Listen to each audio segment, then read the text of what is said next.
What's going on, YouTube, man? It's today is Wednesday night.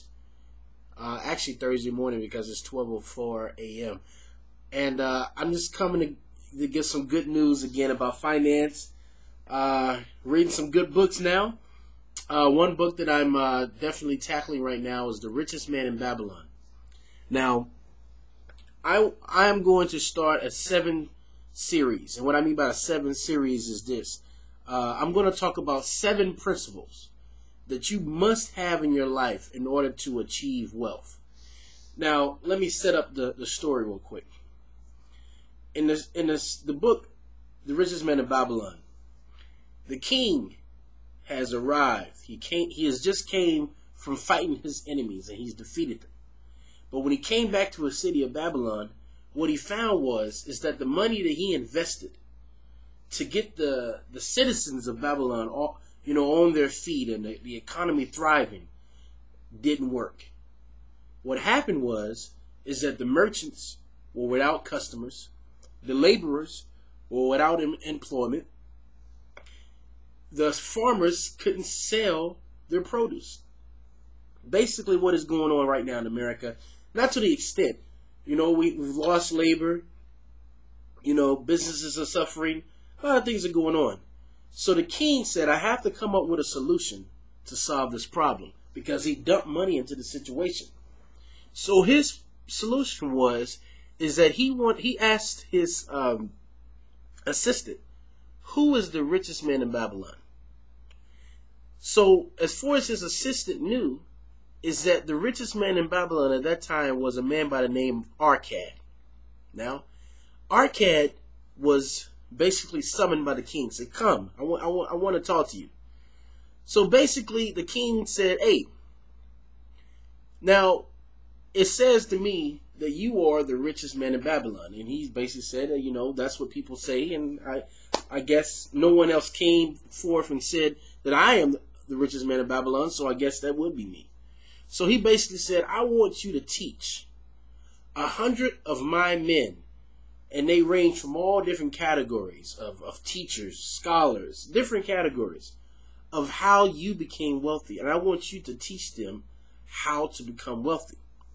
So Arcad agreed and said, okay, I'll teach these men. So basically what he created this temple of learning center where people can come and they can learn, and anyone can ask any question. No question is too dumb to ask. And they can learn and they can, ask these questions and move on. So the 100 men came to this temple, basically, right? And he was given these 7 principles. And I'm going to talk about the first principle right here. And now listen up, guys. This is something that you need, I need, everyone else needs this principle if you are on the road to become wealthy and you're tired of being poor. Number 1. And he talks about it in Old English. He says, start thy purse to fattening, which means you have to be able to make money. You cannot become wealthy unless you have some type of income, right, to do it. So if you are making money right now at a job, at a business, paper route, whatever you may be making money, you are already one step ahead to becoming wealthy. But here's where the problem lies. Some people really don't know how to make money. Some of you have fell into the American dream when you bought your house, too much of a house.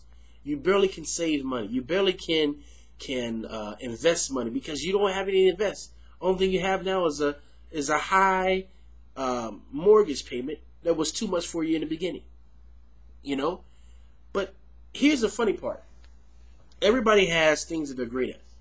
But one thing about me is that when it comes to making money, this is not one of the things that I'm weak at. I wouldn't say always.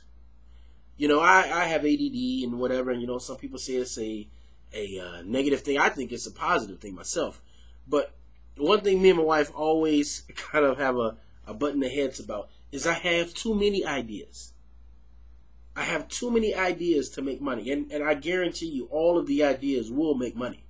But I have too many ideas.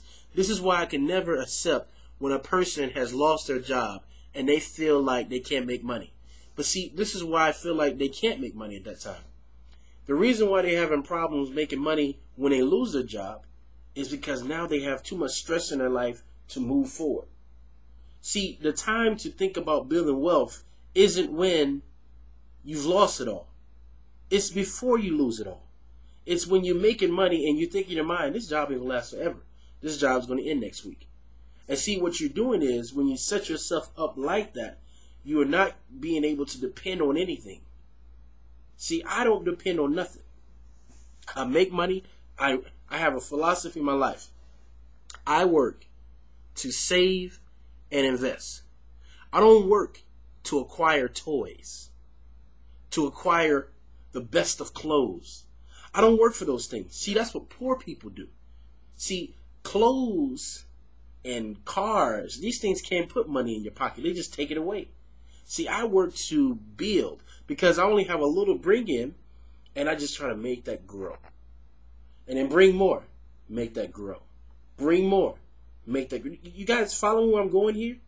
See, a lot of people don't do these things in their life. They're sitting here saying, you only have one life to live, and you got to live it to the fullest. But guess what? How can you live it to the fullest when you're broke? You can't. Living life to the fullest is creating wealth and doing what you want to do and don't have to struggle later. That's living life to the fullest. So remember, we're focusing on 7 principles, but 1 today. Start thy purse to fattening. So my challenge is to you guys is come up with more ways to make money than working your job. Find other things to do. Get you an eBay business. Get you an Etsy business. Go out and find a product. Do something. But make more money than you're making now. And save. And work to save and invest. And then have fun later. So that's all I'm going to say right now.